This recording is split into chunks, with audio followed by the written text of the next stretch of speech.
कोजागरी व्रत। आश्विन मास की पूर्णिमा को कोजागरी व्रत रखा जाता है।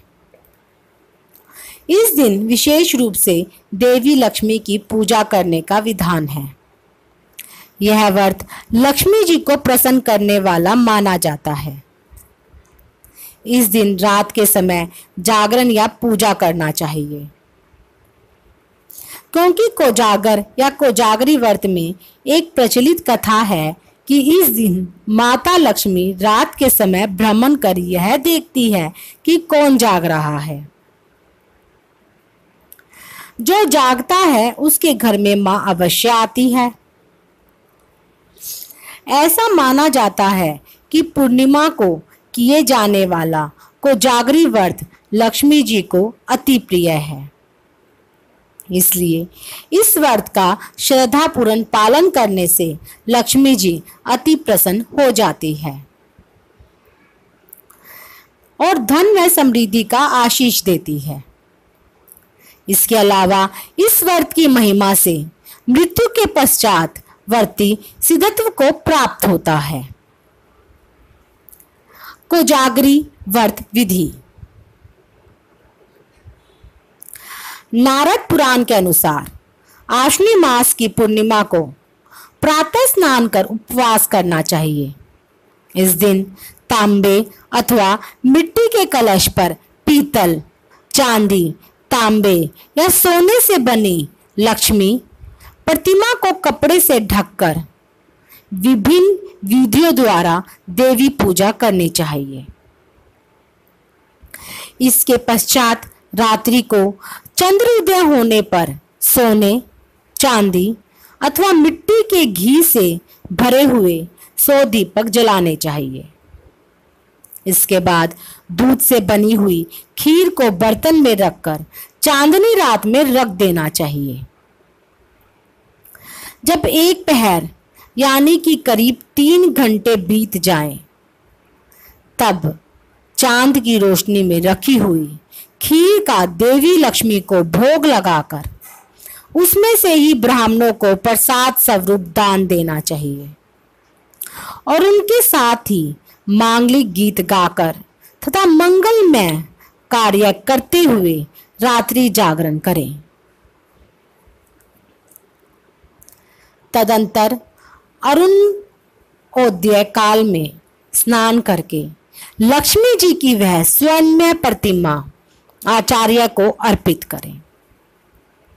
अगले दिन माता लक्ष्मी की पूजा करनी चाहिए और व्रत का पारना करना चाहिए। कोजारी पूर्णिमा का भावार्थ। शरद पूर्णिमा की रात्रि में जो जागता है और सावधान रहता है उसे ही अमृतपान से लाभ होता है। कोजागर को प्लस ओ प्लस आगर। इस दिन चंद्र किरणों द्वारा सबको आत्म शक्ति रूपे ओज आनंद, आत्म आनंद, ब्रह्मानंद जी भर मिलता है। परंतु यह अमृत प्राशन हेतु ऋषि पूछते हैं, कोजागृति अर्थात कौन जागृत है, कौन दक्ष है, कौन इसकी महिमा जानता है। जो जागृत एवं दक्ष और जिसे इसकी महिमा ज्ञात है उसी को इस अमृत प्राशन का लाभ मिलेगा।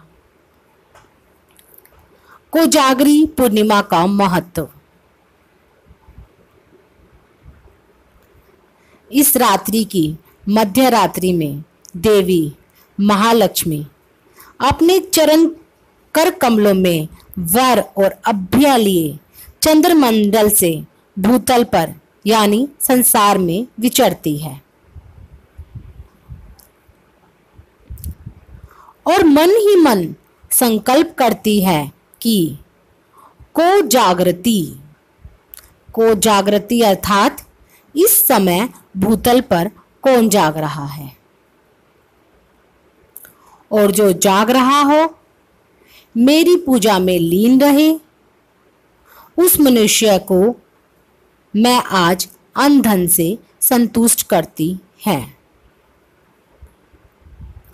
पूरे वर्ष में केवल इसी दिन चंद्र पृथ्वी के सर्वाधिक निकट होता है एवं इसलिए बड़ा दिखाई देता है। मूल चंद्र तत्व का अर्थात चंद्रमा का प्रतिनिधित्व करने वाला एवं हमें दिखाई देने वाला चंद्रमा समान ही शीतल एवं आह्वानदायक है। ईश्वर के अवतारों से साधकों को चंद्र समान शीतलता का अनुभव हो सकता है। इसलिए रामचंद्र, कृष्णचंद्र जैसे भी नाम राम कृष्ण को दिए गए हैं। चंद्र के इन गुणों के कारण ही नक्षत्र आहान महम शशि अर्थात नक्षत्रों में मैं चंद्र हूँ, ऐसा भगवान श्री कृष्ण ने श्रीमद् भागवत गीता में कहा है।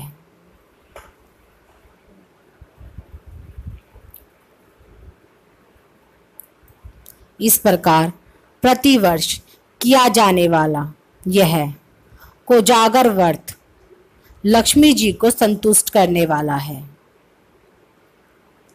इससे प्रसन्न हुई माँ लक्ष्मी इस लोक में तो समृद्धि देती ही है और शरीर का अंत होने पर परलोक में भी सद्गति प्रदान करती है।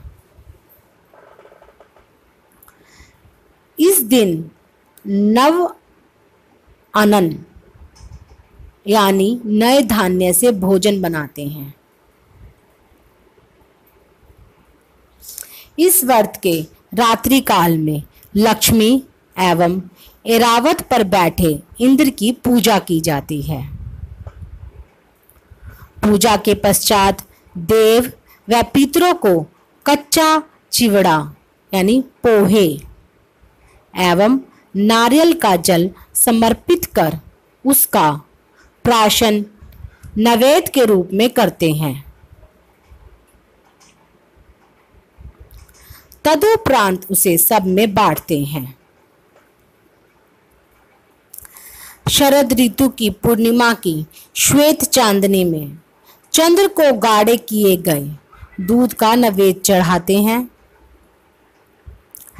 चंद्र के प्रकाश में एक प्रकार की आयुर्वेदिक शक्ति है, इसलिए यह दूध आरोग्यदायी है। इस रात जागरण करते हैं, मनोरंजन के लिए विविध बैठे खेल खेलते हैं।